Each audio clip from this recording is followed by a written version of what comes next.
Actually ನೋಡಿ, ಒಂದು ಗಮನಿಸ್ಬೇಕು, ನಮ್ಮಲ್ಲಿ 4,000 ಜನ ಅಷ್ಟು ಹೋಗಿ ಬಂದಿದ್ರು. ಎಲ್ಲ ಒಬ್ಬರು ಬರ್ಬೇಕಾದ್ರೆ 4 ಟ್ರೈನಲ್ಲಿ ಇರೋರು ಒಂದು 15,000 ಖರ್ಚು ಮಾಡ್ಬೋದು, 20,000 ಮಾಡ್ಬೋದು. ಫ್ಲೈಟಲ್ಲೇ 1,000 ಜನ ಬಂದಿದ್ರು, ಒಬ್ಬೊಬ್ರು 55,000 ಖರ್ಚು ಮಾಡ್ಕೊಂಡು ಬಂದಿದ್ರು. ಪಾಪ ಅವ್ರು ಯಾರಿಗೂ ಅಧಿಕಾರನೇ ಕೊಟ್ಟಿಲ್ಲ ನಾವು. ಆದರೂ ಈ ದೇಶದ ಪ್ರಜಾಪ್ರಭುತ್ವ ಉಳಿಸ್ಬೇಕು, ಆಗ್ತಾ ಅನ್ಯಾಯ ತಡಿಬೇಕು ಅಂತೇಳಿ ಭಾಳ ಆಸಕ್ತಿಯಿಂದ ಬಂದು ಅದು ಕೂಗನ್ನು ವ್ಯಕ್ತಪಡಿಸಿ ರಾಹುಲ್ ಗಾಂಧಿ ಅವರ ಮುಖಂಡತ್ವ, ಖರ್ಗೆ ಸಾಹೇಬರ ನಾಯಕತ್ವಕ್ಕೆ ಬೆಂಬಲವನ್ನು ಕೊಟ್ಟಿದ್ದು ಬಹುಶಃ ಇಡೀ ದೇಶಕ್ಕೆ ಒಂದು ಸಂದೇಶವನ್ನು ನೀಡಿದೆ. ಪ್ರಿಯಾಂಕಾ ಗಾಂಧಿ ಅವರು ಮತ್ತೆ ಬ್ಯಾಲೆಟ್ಗೆ ಹೋಗಬೇಕು, ಅದರ ಮುಖಾಂತರ ಎಲೆಕ್ಷನ್ ನಡೆಸಿ ಆಮೇಲೆ ಗೊತ್ತಾಗ್ತಾ ಇರೋದು ಸಂದೇಶವನ್ನು ಕೊಟ್ಟಿದ್ದಾರೆ.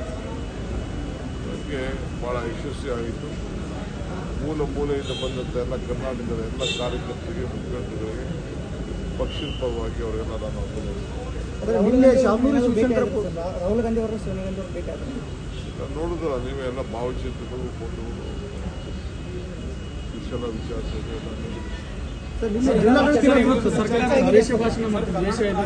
ಮಸೂದೆ ಅಂಗೀಕಾರ ಪಡಿತಾ ಇದೆ, ಇದಕ್ಕೆ ಬಿಜೆಪಿ ವಿರೋಧ ಮಾಡ್ತಾರೆ. ಎಲ್ಲ ಕರ್ನಾಟಕದ ಬಗ್ಗೆ ಏನು ಚರ್ಚೆ ಆಯಿತು ಅಂತ ಯಾರಾದ್ರೂ ಮಾಧ್ಯಮದಲ್ಲಿ ಹೇಳ್ತಾರೆ?